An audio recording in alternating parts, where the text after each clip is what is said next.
Bonjour à tous. Vous m'entendez bien? Oui. Voilà, donc on commence la deuxième conférence de la journée après les voyages famille. On reçoit avec un grand honneur Philippe Lohagen, le fondateur du Guide du Routard. Je pense que c'est inutile de présenter le Routard, tellement c'est une marque connue par les Français et vous avez fait énormément pour développer l'amour du voyage des Français et on s'en est beaucoup inspiré chez Evaneos. On est ravis de vous recevoir. Donc, je ne vais pas présenter le Routard, je le connais, mais je pense que ce sera plutôt à vous de nous raconter un peu de votre aventure. L'idée de cette conférence, c'est de vous expliquer un peu pourquoi vous avez créé le Routard, quelques anecdotes. J'ai quelques questions à vous poser et après on prendra un petit moment pour que vous puissiez poser des questions aussi. J'imagine que vous en avez beaucoup pour Philippe. Voilà, donc merci beaucoup. Merci de m'avoir invité. Je suis ravi d'être là. Je suis d'autant plus ravi d'être invité par Evaneos, parce que je vais vous faire une confidence, c'est que l'idée d'Evaneos, on l'avait eue il y a fort longtemps. Mais comme le Routard n'a jamais voulu être impliqué dans le tour operating, quand on a vu ces deux petits jeunes débarquer dans nos bureaux avec cette idée-là, tout de suite on leur a dit bravo, parce que je pense que ne pas croire en Evaneos ces temps-ci, c'était ne pas croire en l'arbalète pendant la guerre de 100 ans. C'est un truc obligatoire et vraiment je les félicite tous les deux, Eric et Yvan, pour cette magnifique idée. Voilà. Merci beaucoup. Je n'attendais pas tant. On n'est pas là pour faire la pub d'Evaneos, mais merci quand même. Mais quand même. Alors, est-ce que déjà vous pouvez commencer par nous expliquer un peu pourquoi vous avez eu l'idée du Routard, il y a quelques années quand même, et voilà comment ça s'est déroulé. Quelques années, l'euphémisme est sympathique, ça a exactement 40 ans, mais j'ai commencé jeune. En fait, j'étais étudiant dans une école de commerce, d'ailleurs juste derrière, l'école supérieure de commerce de Paris, et je suis fils d'instituteur. Donc, instituteur, c'est beaucoup de temps de vacances, pas beaucoup d'argent. Et très vite, j'ai voulu gagner un peu d'argent de poche pour me payer des vacances. Alors, quand on est étudiant, on peut donner des cours particuliers, on peut repeindre des appartements. Et moi, mon truc, c'était le reportage. Je voulais être journaliste. Ce qui est d'ailleurs un peu surprenant quand on a fait une école de commerce, mais bon. Donc, pour être grand reporter, eh bien, il y a déjà une bonne solution. On va voir Paris Match. Donc, j'avais 18 ans, j'ai été voir Paris Match. Les deux jeunes filles qui étaient à l'accueil, je n'ai jamais dépassé les deux jeunes filles, puisque j'avais eu le droit d'avoir même le rendez-vous avec un journaliste, avec un rédacteur en chef. Et en fait, la vraie idée, avant le Guide du Routard, l'idée dont je suis peut-être le plus fier, qui a été très déclencheur, c'était de me dire, mais en fait, oui, Paris Match, ils ne me prennent pas parce qu'il faut être célèbre, il faut avoir un nom, mais c'est des gens, quand vous faites voyager, Philippe Labro, quand vous faites voyager Dominique Lapierre, des grandes personnalités, ça coûte une fortune, comme disent les Belges, ça coûte un pont. Alors, moi, je serai le journaliste le moins cher du marché parce que je voyage en auberge de jeunesse, autostop, camping et tout. Donc, ça a intéressé les journaux de deuxième catégorie qui n'avaient pas les moyens d'avoir de grands reporters et de payer un reporter un peu va-nu-pied, pas cher.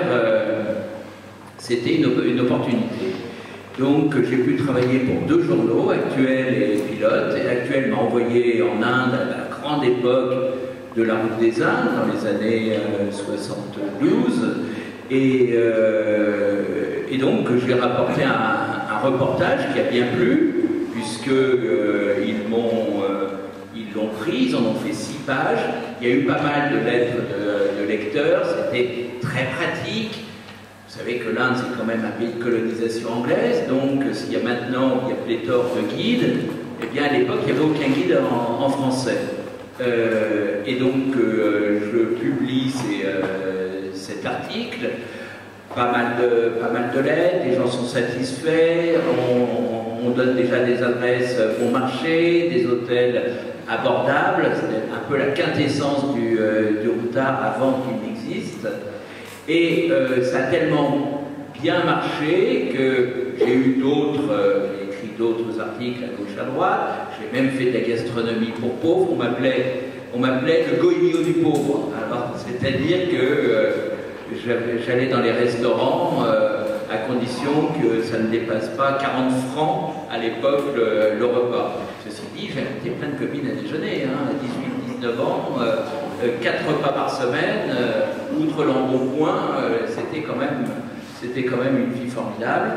Des voyages à gauche à droite, et jusqu'au jour, eh bien, le rédacteur en chef d'Actuel m'a proposé de faire un guide, tellement il y avait quand même un courrier de lecteur, il y avait un intérêt sur cette façon de voyager. Le guide du routard, là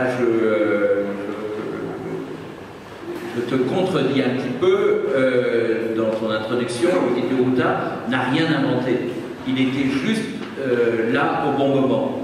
Alors le bon moment, c'est l'arrivée des charters. Les premiers charters en France sont arrivés en 67. Il y avait déjà donc un début de liberté, de voyage en liberté. Je vais vous citer un seul exemple. Dans les années 50, pour aller à New York, un vol Air France, ça coûtait le prix d'une voiture neuve. Je ne dis pas une Mercedes, mais au moins une Twingo. Donc c'était réservé à une certaine bourgeoisie. Les gens qui arrivaient, vous savez comment on faisait pour prendre l'avion Air France? Je vais vous le dire, les gens l'ont complètement oublié. On n'allait pas à l'aéroport. Le point de départ pour aller à Air France à l'époque, dans les années 50, on allait à l'aérogare des Invalides. Ce bâtiment qui existe toujours, qui est sur l'esplanade, et là, vous étiez accueillis. Oui, absolument.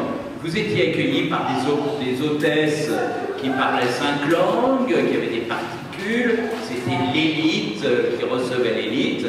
Et après, il y avait des taxis qui vous conduisaient au Bourget, puisque Orly a dû ouvrir dans les années 62. Donc, on était pris totalement en charge. Vous arriviez à New York, vous aviez une voiture qui vous attendait. Vous aviez dit à Air France où vous vouliez aller. Alors le lendemain, vous aviez un guide en français qui vous amenait au MoMA, le restaurant était réservé, voilà. Vous n'aviez pas besoin d'Evaneos, vous n'aviez surtout pas besoin de routard, puisque tout était prémâché. La révolution du charter, c'est une révolution de prix. Moi, quand j'étais étudiant, je faisais la plonge pendant un mois dans un petit resto, le Whitby boulevard Saint-Michel, c'était l'ancêtre de McDonald's, et je suis parti aux États-Unis, plus un mois et demi sur place, avec une sorte de SMIC. Donc vraiment, on pouvait, il y a eu une démocratisation du voyage avec le charter. Et donc, le routard étant arrivé là, les gens prenaient des vols secs avec le charter, mais sur place, ils n'avaient personne qui les attendait, et donc ils avaient besoin de renseignements pratiques. Donc le routard remplaçait un peu les hôtesses à l'arrivée qui accueillaient la grande bourgeoisie Air France de l'époque. Voilà. Ce qui est assez intéressant, c'est de se rendre compte que nos premiers concurrents et amis, Lonely Planet, pour ne pas les nommer, sont nés exactement la même année et le même mois, avril 73. Donc, eux, en Australie, je les connais, sont des amis, même si le patron a vendu sa collection, eh bien, je l'ai côtoyé quand même pendant 30 ans. Eh bien, Lonely Planet est né exactement en même temps parce que c'était le fruit des charters de la démocratisation du voyage. Voilà comment est né le guide du routard. Alors après, je vous fais pas le plan. J'ai été donc étudiant, j'ai fait faillite d'ailleurs assez vite, et 19 refus d'éditeurs parce que le routard avait une connotation qui sentait un peu le H et le gauchisme, ce qui était quand même pas tout à fait vrai, simplement par l'école, le cofondateur du routard était sec, Michel Duval. Moi je suis SCP, donc on n'était quand même pas on n'en votait pas Krivine, quoi. Mais le routard a été mal vu au démarrage parce qu'il était plutôt apolitique, mais comme depuis toujours il s'est intéressé aux droits de l'homme, à la lutte contre la prostitution, des grandes valeurs qui sont maintenant assez galvaudées, tant mieux d'ailleurs que ce soit repris. Les premières attitudes écologiques dans les guides, c'est nous qui les avons sortis. Qu'est-ce que vous avez en fait à répondre aux personnes qui voudraient faire un tour du monde, qui voudraient acheter en fait un livre léger et qui couvre en fait une grande partie d'un continent ou du monde pour pouvoir en fait s'équiper léger, mis à part tout ce qui est numérique qui va effectivement se développer dans les prochaines années? Merci d'abord pour toutes les gentilles choses. Ce n'est pas mon frère. Il y a vraiment un problème sociologique. Je suppose que vous évoquiez les Lonely Planet, les gros guides Lonely Planet sur les continents. Il y a une structure sociologique dans le monde anglo-saxon qui n'est pas du tout le même qu'en France. Au sortir des études, il est très très fréquent en Angleterre ou en Grande-Bretagne et aux États-Unis de faire ce qu'ils appellent une année sabbatique. Comme, qui est une vieille histoire, puisque l'origine vient d'Israël. Vous savez que tous les jeunes soldats israéliens font cette balade initiatique d'1 an autour du monde. Nous ne l'avons pas en France. Alors il y a toujours des gens exceptionnels comme vous qui ont décidé de partir, faire un tour du monde, mais c'est quand même très minoritaire. La difficulté du guide du routard, c'est qu'il n'est pas cher. Le guide du routard n'a pas augmenté ses prix depuis longtemps. Le secret, il faut faire de très gros tirages. Et c'est vrai que ce genre de bouquin, on nous l'a demandé. La SNCF nous a demandé, par exemple, de faire un guide du routard interrail sur tous les pays qui sont couverts, au moins toutes les capitales qui sont couvertes par le réseau interrail, donc en gros l'Europe. Mais quand on voit le nombre de gens qui utilisent Interrail, c'est pas du tout suffisant pour nous, pour faire un bouquin abordable. Et on ne veut pas taxer la majorité de nos lecteurs pour faire plaisir à quelques-uns qui sont assez minoritaires en français.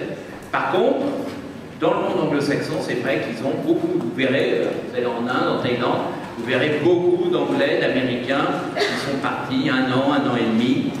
Et même si ça existe bien entendu en France, et vous en êtes un bon exemple, c'est quand même assez rare, assez exceptionnel. Donc on n'a pas assez de ventes potentielles pour faire ce genre de guide.